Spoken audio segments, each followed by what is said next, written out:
O verdadeiro Rasputin, terceira parte, o golpe da alcova.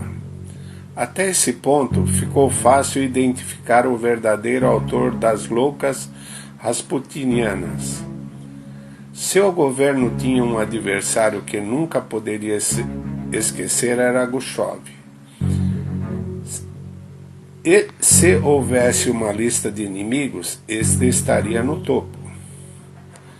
É claro que seria errado olhar para a campanha anti-Rasputin exclusivamente como uma conspiração da oposição progressista. Muitos jornais amarelos que estavam prontos para replicar qualquer sensacionalismo por causa do lucro também se beneficiaram, mas foi apenas uma infeliz coincidência.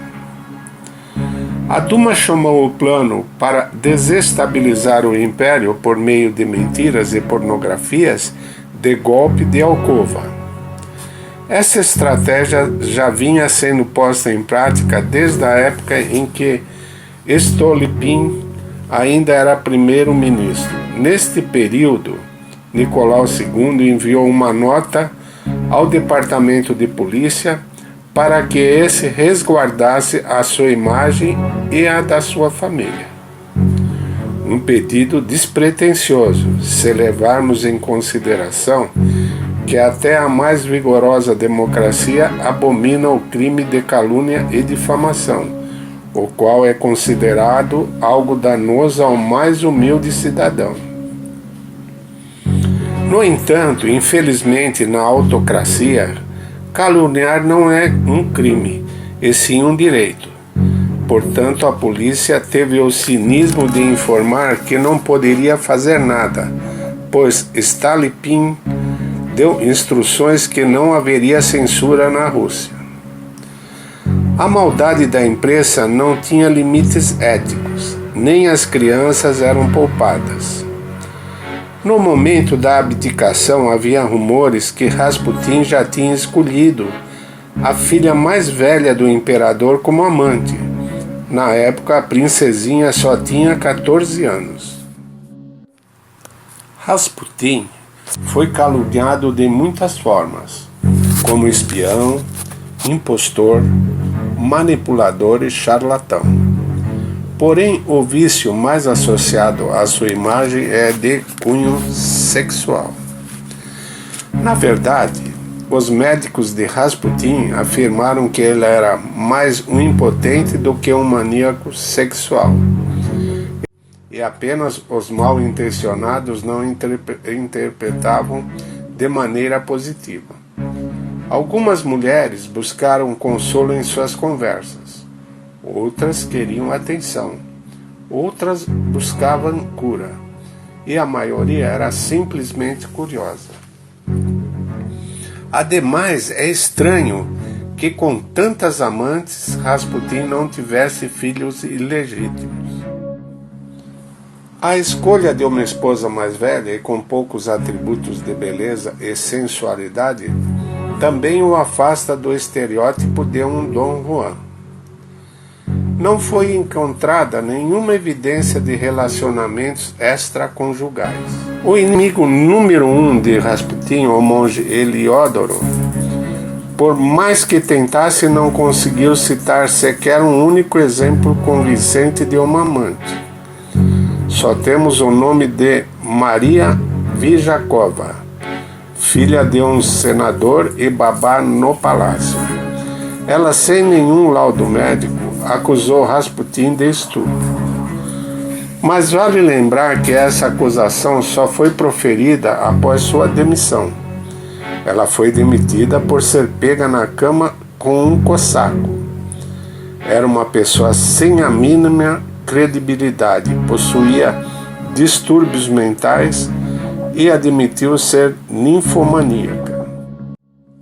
Relatórios da polícia alegavam que Rasputin frequentava saunas com mulheres, encontrava-se com prostitutas na rua, mas nunca foi mencionado um único nome.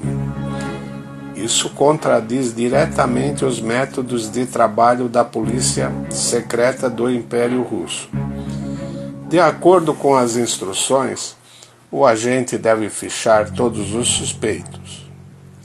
E por que nunca um oficial simplesmente parou pelo menos uma vez as prostitutas para interrogá-las e apresentar provas de sua identidade? A única vez que conseguiram um nome de uma mulher que frequentava o apartamento foi o da viúva Gushina, que tinha 71 anos. Isso leva à conclusão de que todas as tentativas de comprometer Rasputin. Outra suposta prova de libertinagem do ancião foi o boato de que Rasputin praticou orgias em uma sauna. Uma lenda publicada em São Petersburgo pelo jornalista Manashevich Manilov. Ele publicou em seu jornal que, na Sibéria, Rasputin reuniu suas fãs, recolheu para si todos os diamantes e vestidos caros. Havia 7 mulheres, e todas foram à sauna tomar banho juntos. Essa reportagem trouxe nova revolta aos pacatos habitantes de Pokrov. Segundo testemunhas da comunidade, o ancião realmente foi à sauna, mas muito antes da chegada das mulheres. Mais uma tentativa de provar a vida licenciosa de Rasputin foi por meio da falsificação de correspondências comprometedoras. Um exemplo são as 2 cartas supostamente escritas por Rasputin, publicadas no jornal Palavra Russa. No entanto, logo de início foi questionada a sua autenticidade. Em primeiro lugar, o autor, apesar de simular os rabiscos desajeitados de um camponês analfabeto, possuía uma ortografia perfeita. Às vezes, o falsificador deslizava acidentalmente em sua caligrafia de costume, revelando as letras de um intelectual acostumado com o trabalho de redator. Compararmos essas cartas com os documentos pertencentes a Rasputin, até mesmo uma análise superficial demonstrará uma dissimilaridade absoluta. Rasputin falava no dialeto siberiano do oeste e o texto possuía características linguísticas da Bielorrússia. Assim, o estudo da linguagem escrita das cartas, supostamente redigidas por Rasputin, provam a sua inocência. O fraudador não era um filólogo ou escritor, mas sim um jornalista que está familiarizado com o discurso popular bielorrusso. No entanto, a publicação foi lida por centenas de pessoas que não conheciam a letra de Rasputin, o que o tornou culpado diante da opinião pública. O jornal não se retratou.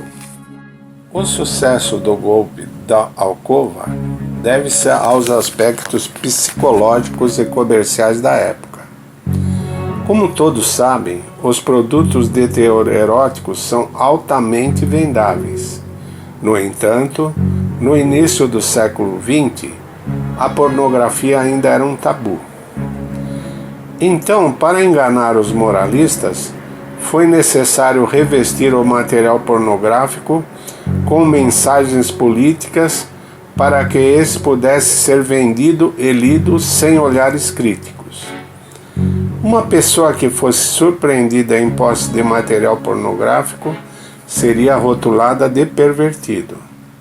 Mas se o mesmo indivíduo estivesse lendo um folhetim obsceno com gravuras eróticas de Rasputin, seria apenas um cidadão preocupado com o destino de seu país.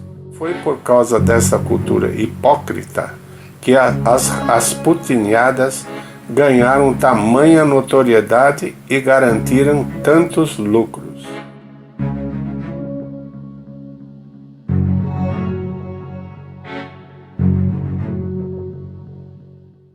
Quer saber mais sobre a Rússia Imperial? Inscreva-se em nosso canal e ative as notificações. Não se esqueça do like. Até o próximo vídeo.